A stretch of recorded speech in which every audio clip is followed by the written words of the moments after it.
มาแล้วครับอาหารไก่น้อยฤดูฝนครับ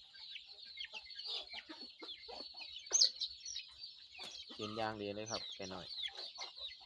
ทั้งไก่น้อยไก่ใหญ่เด็กของอนุบาลครับ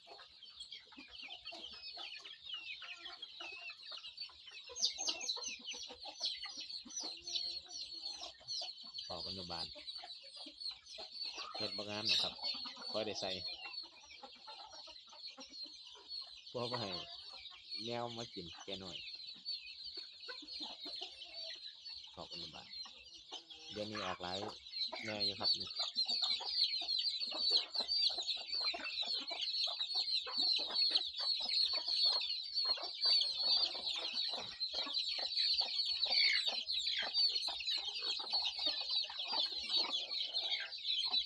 ยังเมาหลายครับนี่ฝนตกไหม